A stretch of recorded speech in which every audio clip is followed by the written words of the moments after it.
एडमो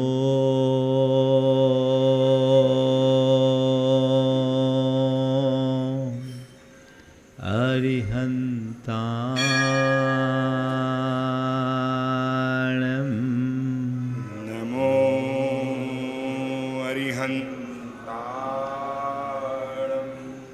एडमो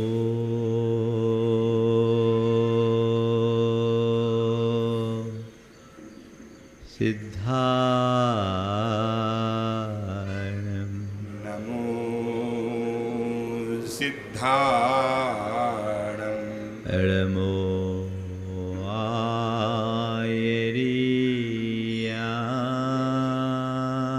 आयरियाणं नमो आयर्याणं एडमो उवज्झाया नमो वच्छायाणं एडमो लोये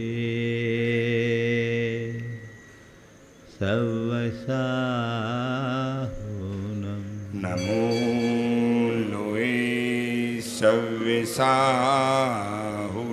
एसो पंचनमोयारो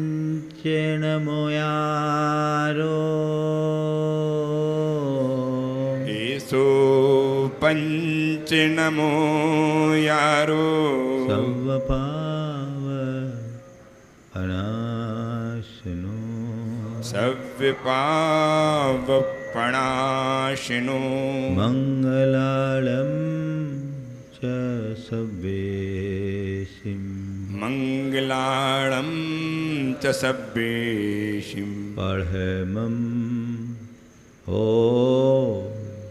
मंगलम् पढमं होयि मङ्गलम्। जय बोलो देवादिदेव 1008 श्री भगवान महावीर स्वामी की जय जय जय अहिंसा परमो धर्म की जय जय जय परम पूज आचार्य गुरुवर श्री विद्यासागर जी महाराज की जय जय जय परम पूज्य महामनामणिराज प्रमासागर जी महाराज की, परम पूज्य विवेक सागर जी संधान सागर जी महाराज की, मुनि संघ की।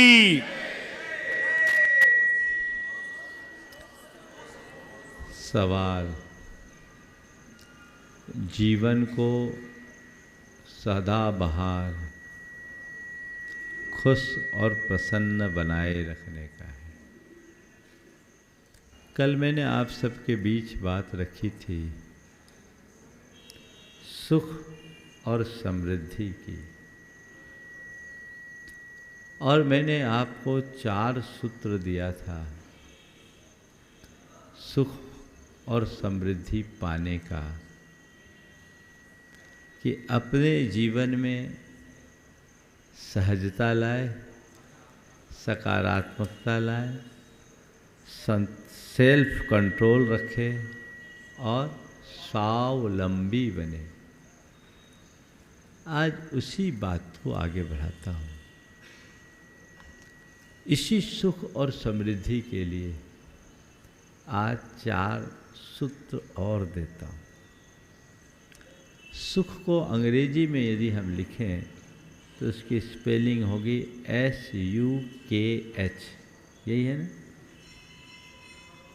बस इसी में सुख और समृद्धि का सार छिपा है। सबसे पहले एस कहता है सेटिस्फैक्शन होना चाहिए। सेटिस्फैक्शन,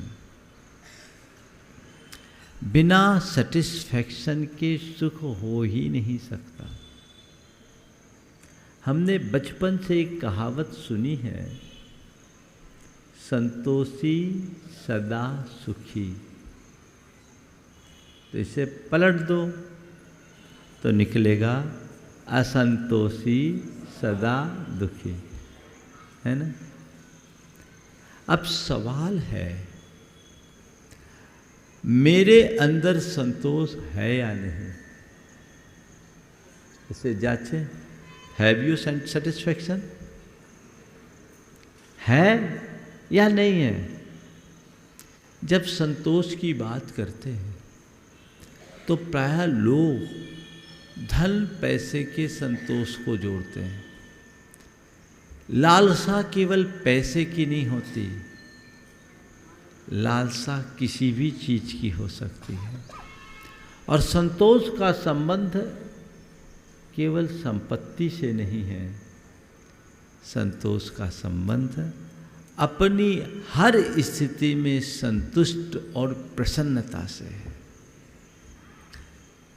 संतुष्ट होने का मतलब है अपनी स्थिति में प्रसन्न रहना।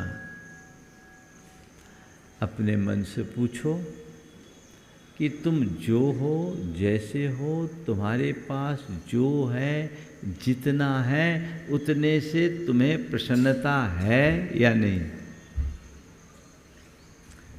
यदि तुम अपनी स्थिति से प्रसन्न हो, संतुष्ट हो, तो सुखी हो। और तुम्हें कमी खलती है तो दुखी। हिसाब लगाओ, तुम्हारे पास पैसा है, होगा ही, पर्याप्त होगा, लेकिन तुम्हें पर्याप्त लगता है? अगर तुम अपने फाइनेंशियल स्थिति से संतुष्ट हो तो तुम सुखी हो। तुम अपने पैसे से प्रसन्न हो तो तुम सुखी हो, पर तुम्हें औरों का पैसा दिखता है तो तुम दुखी हो। ध्यान रखना, हम पैसे वालों को अमीर मानते हैं और जिनके पास पैसे की कमी हो गरीब माने जाते हैं। लेकिन मेरा मानना ये नहीं है। गरीब वह नहीं जिसके पास कम पैसे हों, गरीब वह नहीं जिसके पास कम पैसे हो, गरीब वह है जिसे पैसे कम लगते हों, पैसों की कमी लगती हो। अब बताओ, तुम्हारे पास कम पैसे हैं या पैसों की कमी खलती है? हाँ? बोलो, अमीर बनना है, समृद्ध होना है, तो समृद्धि का मंत्र क्या है? जितने पैसे हैं उसका आनंद लो, यही समृद्धि का आधार है। कमी का एहसास मत करो, क्योंकि ये कमी कभी पूरी नहीं हो सकती। तुम्हें एक मृग मरीचिका में दौड़ा करके छोड़ेगी, दौड़ते रहोगे, पहुंच कहीं नहीं पाओगे। जीवन भर की दौड़ और होड़ में उपलब्धि नहीं, ठहराव में ही आनंद है। इस बात को अपने हृदय में बिठा के रखो। पैसे जितने हैं उनका उपयोग करो, उपभोग करो, पर पैसों की कमी का एहसास मत होने दो। तुम्हें लगता है कि मैं पैसों के कमी के कारण दुखी हूँ, मेरे पास कम पैसे हैं इसलिए दुखी हूँ, तो ये तुम्हारा भ्रम है। तुम्हें लगता है कि पैसे से मुझे सुख मिलेगा, तो थोड़ा उनके अंदर झांक कर देखो जिनके पास पैसे हैं, क्या वो सुखी हैं? बोलो। लगता तो है मेरे पास कम पैसे हैं, पर तुम जितने पैसे वालों के पास जाओगे उनका उतना बड़ा रोना होगा। मिलता है कि नहीं? हाँ। और बोलो, हमारे पास तो कोई पैसे नहीं। बोलो, पैसे नहीं हैं, अब हम सुखी हैं कि दुखी? क्यों है? क्यों है? तुम कहते हो कि पैसे के अभाव के कारण हम दुखी हैं, तो तुम्हारे पास थोड़े कम पैसे हैं, तुम अपने आप को दुखी मानते हो। हमारे पास तो एक पाई नहीं है। फिर संसार का सबसे बड़ा दुखी तो हम लोगों को होना चाहिए। मानोगे? क्यों नहीं? ध्यान रखो, ये बात सच है कि हमारे पास पैसों का अभाव है। ये बात सच है कि हमारे पास पैसों का अभाव है, फिर भी हम दुखी नहीं, क्योंकि हम पर उस अभाव का प्रभाव नहीं है।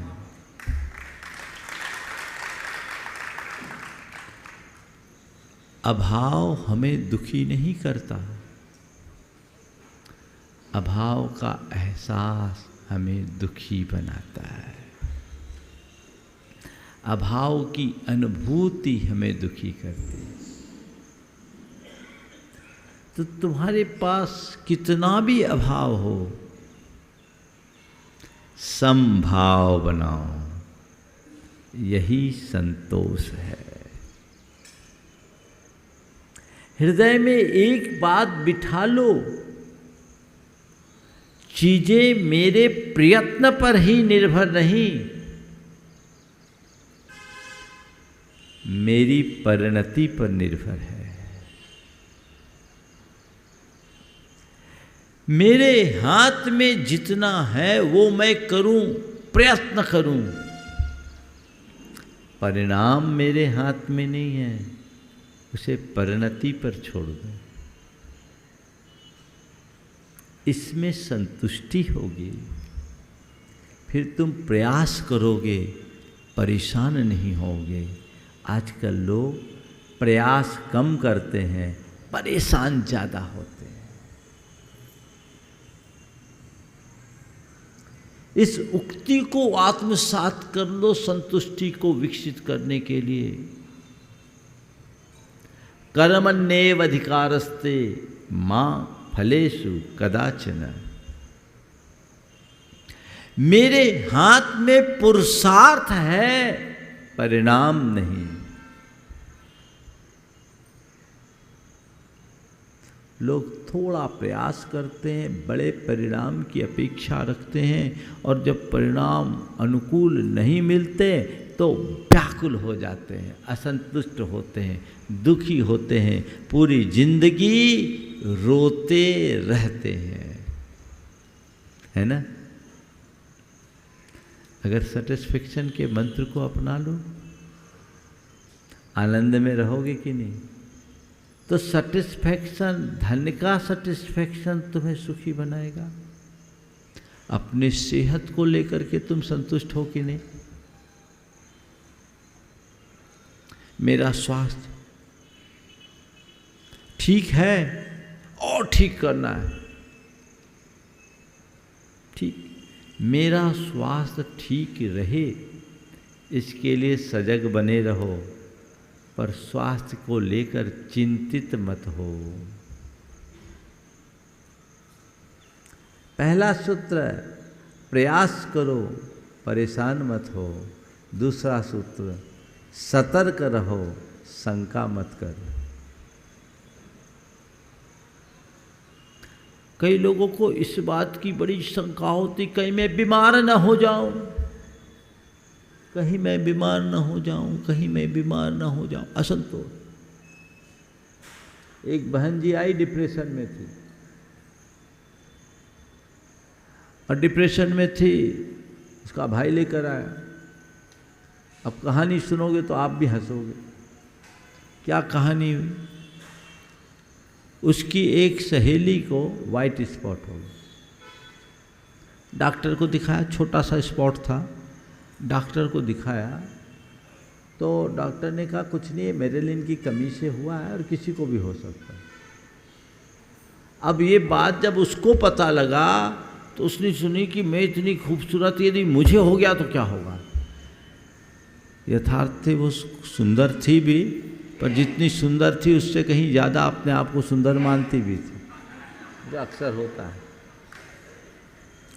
अब क्या हुआ, कहीं मुझे हो गया तो क्या होगा,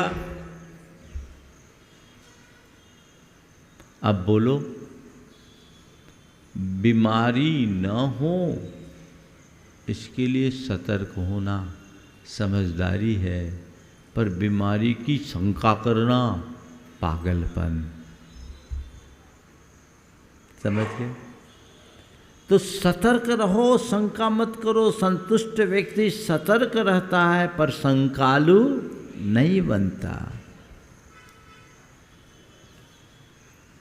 तीसरी बात, कोई भी कार्य करो उसे लक्ष्य बनाओ, पाने के लिए चेष्टा करो। कोई भी परिस्थिति आए उसे पार करने का प्रयास करो, पर उसको लेकर चिंतित मत हो। अगर तुम्हारे मन में संतोष होगा तो तुम चेष्टा करोगे, चिंता नहीं। आजकल क्या होता है? चेष्टा कम, चिंता ज्यादा। सैटिस्फैक्शन। मैं संतोष का अर्थ ये नहीं मानता कि हाथ पर हाथ धर के बैठो। मेरे संतोष का मतलब केवल ये है कि हाय तौबा से बचो। सक्रियता रखो, लेकिन परेशान बिल्कुल मत हो। अगर तुम्हारे मन में संतोष होगा तो तुम हमेशा अहोभाव में भरोगे, और असंतोष होगा तो शिकायतों में जियोगे। अपने मन से पूछो, मेरे मन में क्या है, अहोभाव या शिकायत? बोलो। अहोभाव है, देखो तुम्हें अच्छा शरीर मिला, अच्छा रूप मिला, अच्छी बुद्धि मिली, अच्छा परिवार मिला, अच्छा संस्कार मिला, धन संपन्नता मिली, समाज में प्रतिष्ठा मिली, सब कुछ तुम्हें मिला है। इसका अहोभाव है? या क्या करूं, शरीर तो मिला है लेकिन इतना सुंदर नहीं मिला जितना मैं सोचता था। शरीर तो मिला है पर पावर नहीं है। परिवार तो है लेकिन घरवाली मेरी केयर कम करती है, मेरी सुनती नहीं है, मेरा ख्याल नहीं रखती। बच्चे हैं, अच्छे हैं, पढ़े लिखे हैं, समझदार हैं, पर मेरी बात नहीं मानते। अगर हिसाब लगाओगे ना तो तुम लोग पाओगे कि सब शिकायतों में जी रहे हैं। अपनी संपत्ति के प्रति शिकायत, अपने शरीर के प्रति शिकायत, अपने संपर्कों से शिकायत और अपने संबंधों से शिकायत। फिर संतोष कहाँ आएगा? यदि सोच को पॉजिटिव बना दोगे, सारी शिकायतें खत्म हो जाएगी, और जब शिकायतें खत्म हो जाएगी तो अहोभाव से भरोगे। और जब इस रास्ते को अपनाओगे तो सुखी होगे, और इसी रास्ते पर चलोगे तो संतुष्ट होगे, समृद्ध होगे। समृद्ध वो नहीं होता जो परेशान होता है, समृद्ध वो होता है जो प्रयत्नशील होता। समृद्ध वो नहीं होता जो हर बात पर शंका करता, समृद्ध वो होता है जो सजग रहता। समृद्ध वो नहीं होता जो चिंता करता, समृद्ध वो होता है जो चेष्टा करता। समृद्धि उसे नहीं मिलती जो शिकायतों में जीता है, समृद्धि उसे मिलती है जो अहोभाव में जीता है। यही तो है सेटिस्फेक्शन।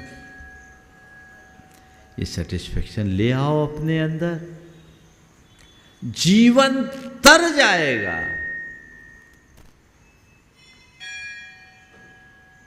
इस सेटिस्फेक्शन अंदर आना चाहिए। अब इस सेटिस्फेक्शन को लाने के लिए क्या करो? यू अंडरस्टैंडिंग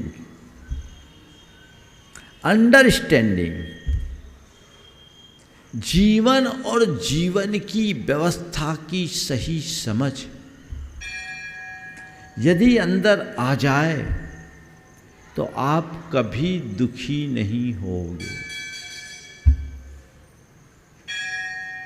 सिस्टम को समझिए, वो अंडरस्टैंडिंग क्लियर होनी चाहिए।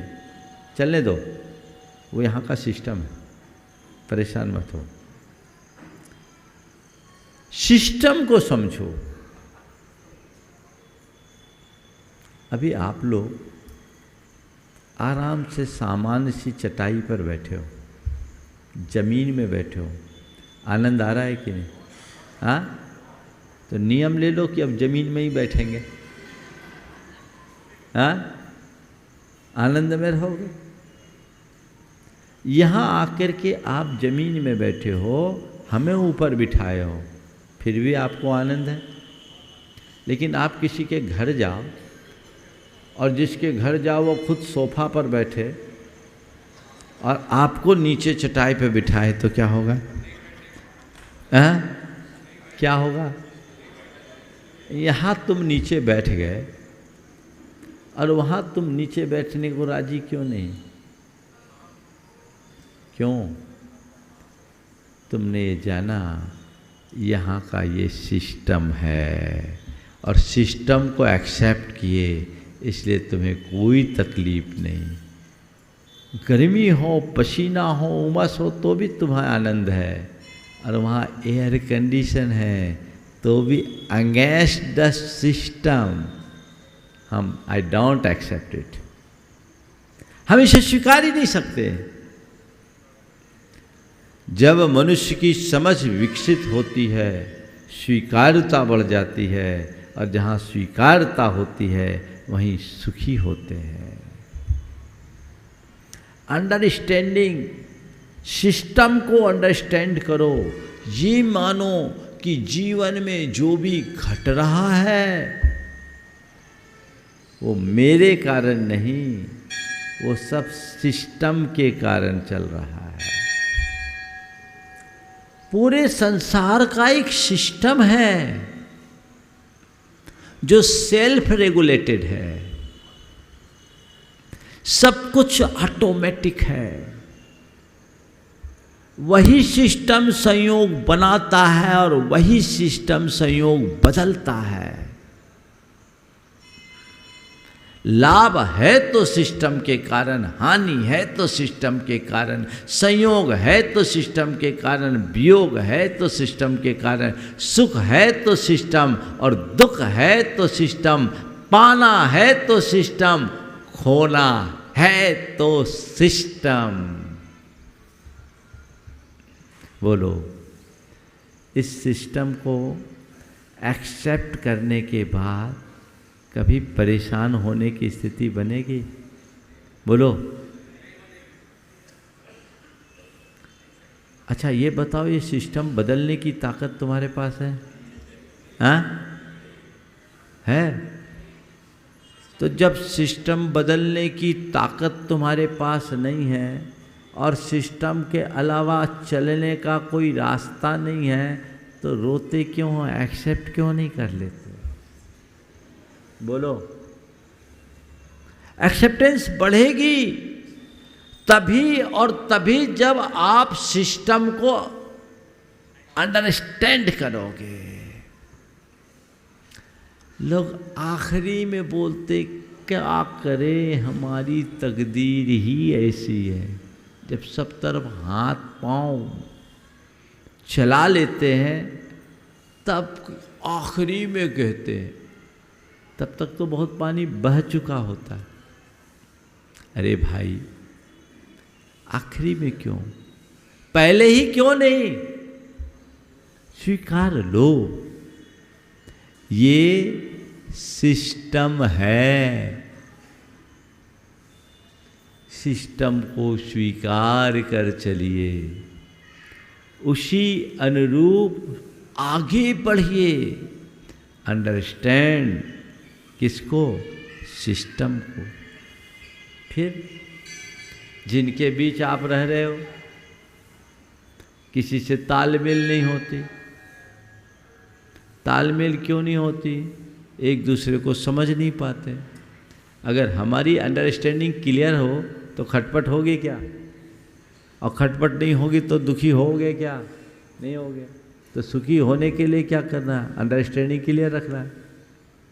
तो अंडरस्टैंडिंग सही होगी तो आप सुखी होगे कि नहीं होगे? बोलो। हाँ, होगे। अब समृद्धि चाहिए, व्यापार करते हो, व्यापार के सिस्टम को अगेंस्ट चलोगे, क्या सुखी होगे? समृद्ध होगे? बोलो। तो नियम ले लो कि बिजनेस करूंगा तो उस बिजनेस का जो एथिक्स है, उसका जो सिस्टम है, उसके अगेंस्ट बिल्कुल नहीं चलूंगा। सिस्टम को ठीक तरीके से समझूंगा और सिस्टम का पार्ट बनकर काम करूंगा, कभी विफल नहीं होगे। अंडरस्टैंडिंग चाहिए कि नहीं? बोलो।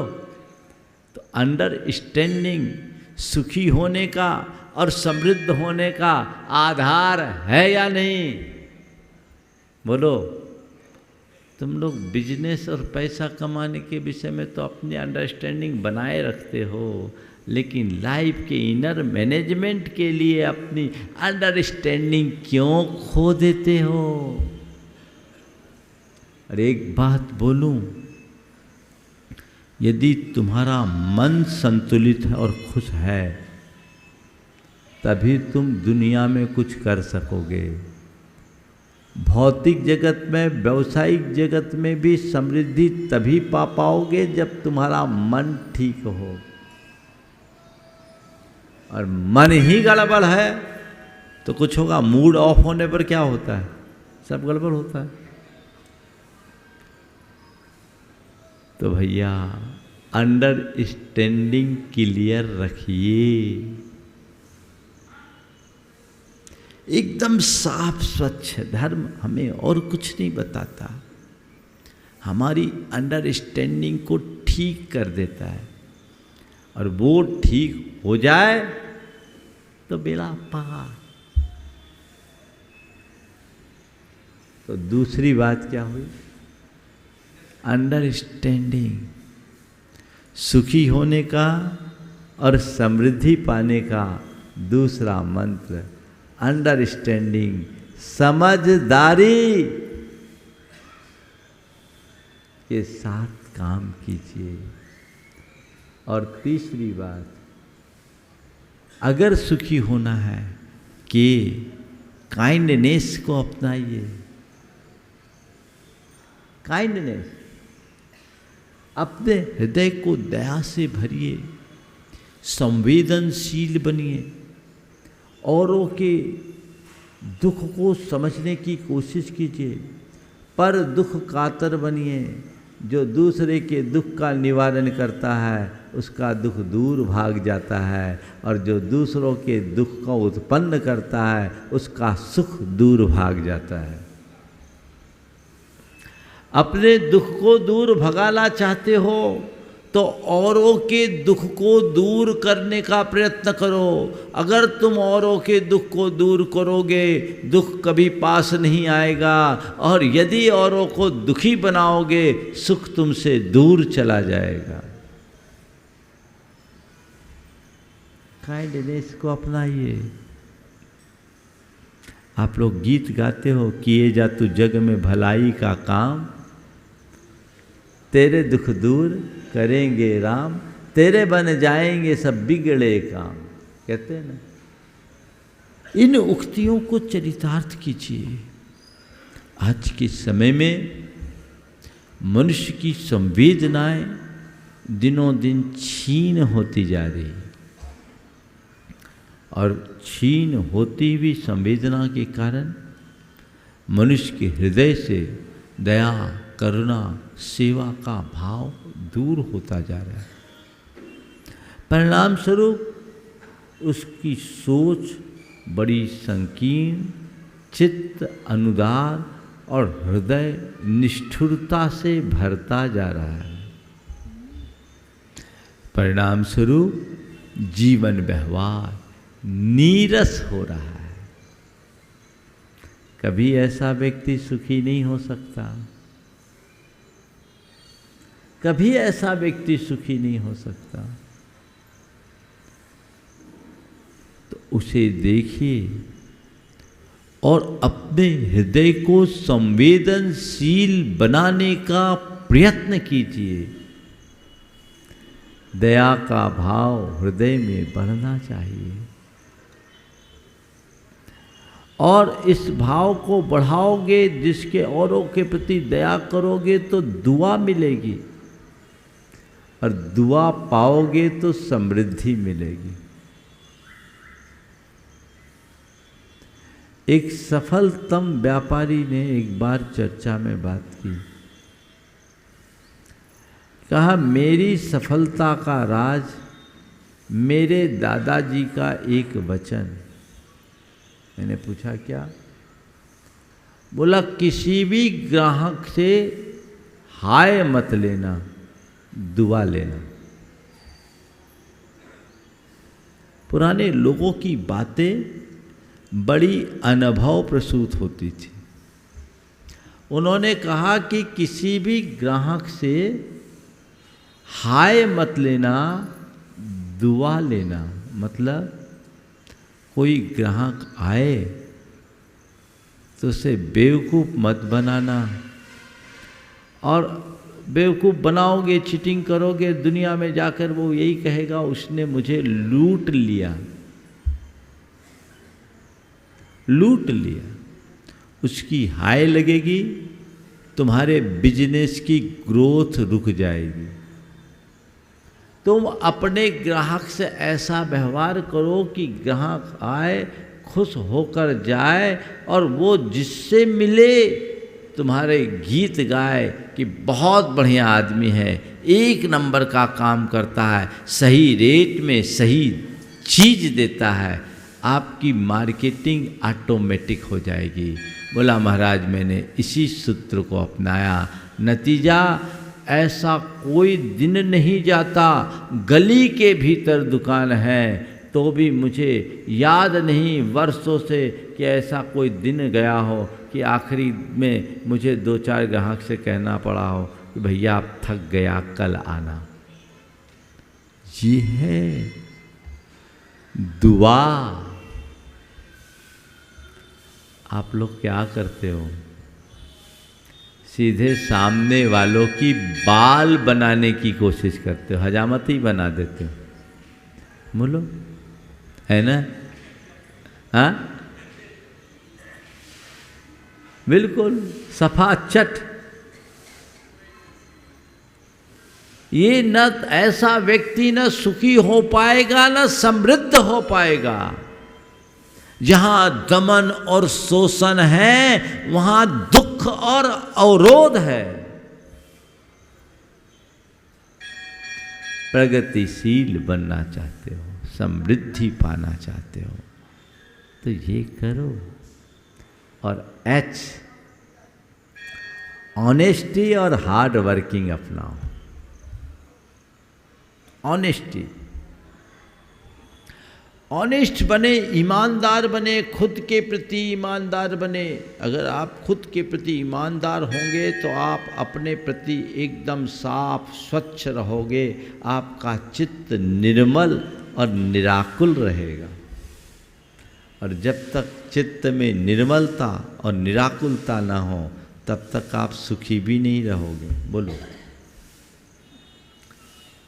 ईमानदारी से जीने वाले व्यक्ति बेखटके से जीते हैं और बेईमान व्यक्ति, मान लो आप ट्रेन में यात्रा कर रहे हो और अपनी टिकट से जा रहे हो तो कोई दिक्कत नहीं है, और बिना टिकट बैठे हो तो बोलो, हर आदमी के चेहरे में टीटी की शक्ल दिखती है, आती है। बोलो, हो सकता है कि इसके बाद भी तुम अपनी यात्रा करने में सफल हो जाओ, आदमी की आंखों में धूल झोंक कर, पर खटके से नहीं बच सकते, है ना। तो ईमानदारी का जीवन निष्कंटक जीवन होता है और बेईमान के हृदय में हर पल खटका बना रहता है। एक खटका ही तो दुख है। बोलो, खटका दुख है। तो दुख से बचना चाहते हो, सुख से जीना चाहते हो, ऑनेस्टी को अपना आदर्श बनाइए, ईमानदारी से जीने का अभ्यास सीखिए। एक बात बोलूं, मैंने पाया है कि गरीब लोगों में बेईमानी कम होती है, अमीरों में बेईमानी ज़्यादा होती है।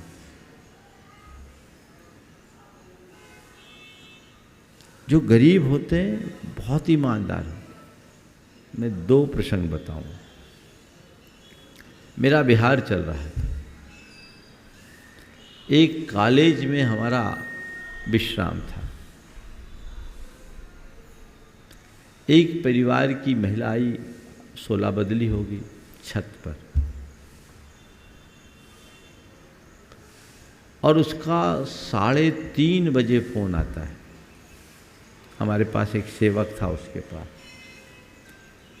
कि भैया हमने वहाँ 16 बदले, छत पर बदले थे, और 2 डायमंड की चूड़ियाँ थी, हम वहीं भूल गए, आप प्लीज़ देखो ना वहाँ है कि नहीं। वो गया, देखा चूड़ियाँ सुरक्षित पड़ी थी, उसने उठाया, बोला हाँ चूड़ियाँ हैं। बोला भैया आप रखे रहो, किसी को बताना मत, इनको मालूम पड़ेगा तो मुझे बहुत डांटेंगे, मैं अगले हफ्ते आऊँगी तो ले लूँ। लौटने पर उन्होंने उनको सुपुर्द कर दिया। उसने उसे 5,000 का इनाम देना चाहा। उसने कहा दीदी माफ़ करना, ये काम मैं नहीं कर सकता, मैं जो काम करता हूँ उसके लिए मुझे जो पारिश्रमिक चाहिए वो मिल जाता है, मेरी जिम्मेदारी थी आपकी चीज़ को संभालना, मैंने संभाल लिया। यदि पैसे ही मुझे चाहिए होते तो मैं इनकार भी कर सकता था कि मुझे चूड़ियाँ नहीं मिली, आप मुझे क्या, मेरा क्या कर लेते।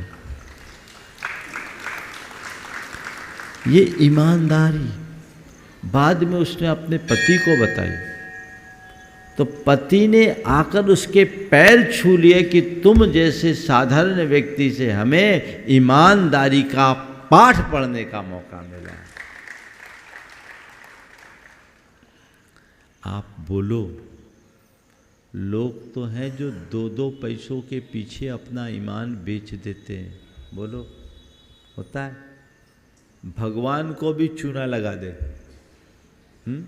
एक किस्सा याद आ गया बीच में, सुना दूँ, बहुत साल बाद याद आया। एक किसान था, कई सालों से परेशान था क्योंकि उसकी खेती खराब हो रही थी। कभी पानी ज़्यादा गिर जाए, कभी पानी न गिरे, कभी ओला गिर जाए। कई सालों से उसकी फसल खराब हो गया। भगवान के पास, भगवान से कहा भगवान दया करो और कृपा कर मेरा उद्धार कर। उसकी प्रार्थना से भगवान प्रसन्न हो गए और भगवान ने प्रकट होकर कहा ठीक है बोल तू क्या चाहता है। बोले भगवान मेरी खेती अच्छी कर दो। ठीक है खेती तो अच्छी करूँगा पर ऐसे नहीं करूँगा, मुझे क्या दोगे। बोले जो आप चाहो। बोले देख हमारे तेरे बीच एक कांटेक्ट होगा, ज़मीन तेरी, मेहनत तेरी, बीज तेरा, सब कुछ तेरा। मैं प्रकृति का कंट्रोल करूँगा, समय पर पानी गिराऊँगा, धूप निकालूँगा, सबको बैलेंस करूँगा। केवल कंडीशन एक है कि जो भी फसल आएगी वो आधा आधा।